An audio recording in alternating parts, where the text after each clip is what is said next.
మామూలుగా నిన్న అనంతపురంలో సూపర్ సిక్స్ సూపర్ హిట్ అనే ఒక ప్రోగ్రామ్ని హ్మ్. కూటమి నాయకులు పెట్టారు. ముఖ్యంగా పవన్ కళ్యాణ్, చంద్రబాబు నాయుడు అక్కడ పాల్గొన్నారు. దాంతో దాన్ని దెబ్బతీయడానికి జగన్ ఒక ప్లాన్ చేశాడు. అదేంటంటే తను ప్రెస్ మీట్ పెట్టాడు.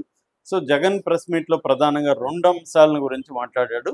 అందులో ఒకటి యూరియా, ఇది ఒకటి 3 అంశాలని చెప్పొచ్చు. హ్మ్. మొత్తం ఒకటి యూరియా స్టార్ట్ చేసి యూరియా ఇది మొత్తం 250 కోట్ల కుంభకోణం జరిగింది అనేది విమర్శించాడు. అట్లాగే మేము రాష్ట్ర వ్యాప్తంగా వైసీపీ తరపున రైతుల ధర్నాలు ఇవి చేస్తుంటే మమ్మల్ని అరెస్టులు చేసి చేస్తున్నారు అనేది ఒకటి మాట్లాడాడు. అట్లాగే సూపర్ సిక్స్ సూపర్ సెవెన్ అనేది అటర్ ఫ్లాప్ సినిమా, అది ఏమి జరగలేదు అని చెప్పాడు. హ్మ్. ఈ సందర్భంగా ఎరువుల కొరత గురించి మాట్లాడుతూ ఇటు చిత్తూరు జిల్లాలో చంద్రబాబు నియోజకవర్గంలో ఆయన కుప్పంలో షార్టేజ్ ఉందనేది ఆ విజువల్స్ కూడా కొన్ని బయటకు వచ్చాయి.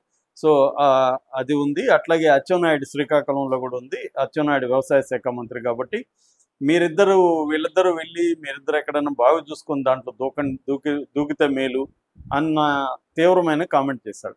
అది ఇప్పుడు బాగా వైరల్ అయింది. అంటే చంద్రబాబుని బావిలో దూకమన్నాడు జగన్ అన్నది ఫోకస్ అయింది. అతను వార్నింగ్ ఆ స్థాయిలో ఉంది. రెండవ వార్నింగ్ ఏంటంటే మెడికల్ కాలేజ్ ఇష్యూ. నేను దీని మీద సపరేట్గా టాపిక్ కూడా చేశాను. మెడికల్ కాలేజీలు మనకి 1923 నుంచి 2019 వరకు 11 మెడికల్ కాలేజీలు, ఒక పద్మావతి అటానమస్ కాలేజ్ కలుపుకుంటే 12 మెడికల్ కాలేజీలు ఉన్నాయి. అయితే ఇక్కడ ఏమైందంటే దేశంలో మెడికల్ కాలేజీల కొరత ఉండడం వల్ల కొన్ని పరిణామాలు సంభవిస్తున్నాయి. ఒకటేంటంటే ప్రైవేట్ కాలేజీలు ఉన్నాయి. ప్రైవేట్ కాలేజీలు ఉండడం వల్ల తక్కువ ఉన్నాయి, గవర్నమెంట్ కాలేజీలు తక్కువ ఉన్నాయి. ప్రైవేట్ కాలేజీల వల్ల అందులో ఫీజులు ఎక్కువ వల్ల కోట్లు ఫీజులు కట్టి బయటకు వచ్చిన వాళ్ళు మళ్ళీ జనాల మీద పడి కోట్లు వసూలు చేస్తున్నారు. అంతే వైద్యం అనేది ఇవాళ కాస్ట్లీ వ్యవహారంగా మారిపోయింది. దీని చుట్టూ మళ్ళీ ఇన్సూరెన్స్ లాబీ రంగంలో దిగింది. ఇవాళ మొత్తంగా సామాన్యుడికి వైద్యం అనే భారం పెద్దగా పడింది. ఇంతకుముందు మనకి వైద్యం అంటే పెద్దగా డబ్బులు ఉంచుకోవాలని అవసరం లేదు, ఏదో మినిమం అయిపోయేది. ఇవాళ చిన్న హాస్పిటల్కి వెళ్ళినా 1,00,000 2 లక్షలు అయిపోతుంది, బిల్ అయిపోతుంది. సో కన్సల్టెన్సీ పేరుతోనే వేలు వేసి వస్తున్నారు. తర్వాత అవసరం ఉన్నా లేకపోయినా లోపలికి ఐసీయూలో పెట్టుకోవడం, లేకపోతే అవసరం ఉన్నా లేకపోయినా సర్జరీలు చేసేయడం, ఏదో ఒకటి చేయడం అనేది జరుగుతుంది. సో దీన్ని అరికట్టడానికి సెంట్రల్ గవర్నమెంట్ ఏంటంటే ఈచ్ డిస్ట్రిక్ట్ ఒక మెడికల్ కాలేజ్ పేరుతో ఆంధ్రప్రదేశ్కి కూడా 17 మెడికల్ కాలేజ్ శాంక్షన్ చేసింది. ఈ 17 మెడికల్ కాలేజీల్లో 5 మెడికల్ కాలేజీని జగన్ ప్రభుత్వం ఉన్నప్పుడు దాన్ని రెడీ చేశారు. అడ్మిషన్లు కూడా మొదలైనాయి. ఇంకొక దాంట్లో అడ్మిషన్ నెక్స్ట్ అంటే 2024లో మొదలవ్వాలి. సో అలాగా ఎవరీ ఇయర్ కొన్ని మెడికల్ కాలేజీని డెవలప్ చేసుకుంటూ 17 మెడికల్ కాలేజీలు అనేవి రెడీ చేయాలనేది కాన్సెప్ట్. ఓకే. సో మామూలుగా మనం ఓవరాల్గా తీసుకుంటే ఇండియాలో టోటల్గా 780 మెడికల్ కాలేజీలు ఉన్నాయి. అందులో 427 మెడికల్ కాలేజీలు గవర్నమెంట్ చేతిలో ఉంటే 352 ప్రైవేట్ చేతిలో ఉన్నాయి.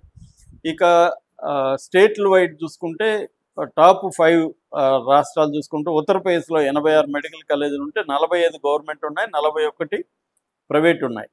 సెకండ్ది వచ్చి మహారాష్ట్రలో 80 మెడికల్ కాలేజీలు ఉంటే 42 గవర్నమెంట్ చేతిలో ఉంటే 38 ప్రైవేట్ చేతిలో ఉన్నాయి. తమిళనాడులో చూసుకుంటే 77 గవర్నమెంట్ కాలేజీలు ఉంటే మొత్తం కాలేజీలు ఉంటే 40 గవర్నమెంట్ కాలేజీలు ఉంటే 37 ప్రైవేట్ ఉన్నాయి.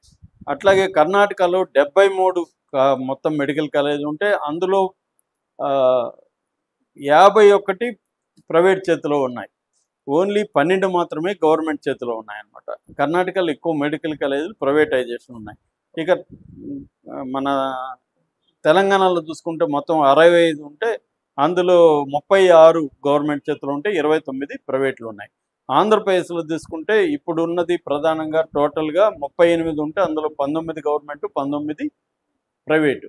ఇప్పుడు చంద్రబాబు ప్రభుత్వం ఏం చేసిందంటే 10 గవర్నమెంట్ ఈ శాంక్షన్ అయిన కాలేజీలని ప్రైవేట్ చేయడానికి పీపీపీ పద్ధతిలో, అంటే పబ్లిక్ ప్రైవేట్ పార్ట్నర్షిప్ అనే పద్ధతిలో ఇవ్వడానికి మొదలుపెట్టింది. మొన్న ఒక 4 కాలేజీలని ఇవ్వడానికి క్యాబినెట్లో తీర్మానం చేశారు. దీని మీద ఇప్పుడు వైసీపీ పెద్ద ఎత్తున పోరాటం చేస్తుంది. చంద్రబాబు పరిపాలనిస్తున్న 15 ఏళ్లలో ఒక ప్రైవేటు మెడికల్ కాలేజ్ కూడా పెట్టలేదు. ఇప్పుడు ఈ 10 కాలేజీలని ఇవ్వడం అంటే మార్కాపురం, మదనపల్లి, ఆదోని, పులివెందుల, పిడుగురాళ్ళ, బాపట్ల, పార్వతీపురం, నర్సీపట్నం, పెనుగొండ, పాలకొల్లు, అమలాపురం ఈ కాలేజీలను ఇచ్చేయడం ద్వారా ఏమవుతుందంటే ఈ కాలేజీలు బేసిక్గా ఏంటంటే ఇవి టీచింగ్ హాస్పిటల్స్ అంటారు. అంటే కాలేజీ ఉంటుంది, దాని అనుబంధంగా హాస్పిటల్ ఉంటుంది. అదే పబ్లిక్ గవర్నమెంట్ దున్నిందనుకో ఈ హాస్పిటల్లో కూడా వాళ్ళకి ఐపీ కానీ లేకపోతే ఓపీ కానీ అంటే out patient, in patient, diagnosis, చిన్న చిన్న వ్యాధులకి అడ్మిషన్లు, మందులు ఇవన్నీ కూడా తక్కువకి లేదా ఫ్రీగా దొరుకుతాయి. కానీ ప్రైవేట్ అయిపోతే వీటన్నిటి కాస్ట్ ఎక్కువైపోతుంది. ఆరోగ్యశ్రీ కూడా ఆల్రెడీ చంద్రబాబు ఇవ్వట్లేదు. కాబట్టి ఇది అయిపోతుంది అనేది జగన్ వెర్షన్. దాని తర్వాత ఏమవుతుందంటే ఈ విద్యార్థులకు కూడా భారం అయిపోతుంది. ఎందుకంటే మేనేజ్మెంట్ కోటాలో సగం మెడికల్ సీట్లు అమ్ముకుంటారు కాబట్టి సెల్ఫ్ ఫైనాన్స్ మెడికల్ కాలేజ్ సీట్లు కూడా ప్రాబ్లం అవుతాయి. దానివల్ల అందుబాటులో ఉండవు. ఇప్పుడైతే 2019 నాటికి ఎంబీబీఎస్ సీట్లు 2360 ఉన్నాయి. మరో 2550 యాడ్ అవుతాయి. 4910 ఎంబీబీఎస్ మెడికల్ సీట్లు ఆంధ్రప్రదేశ్లో ఉంటాయి.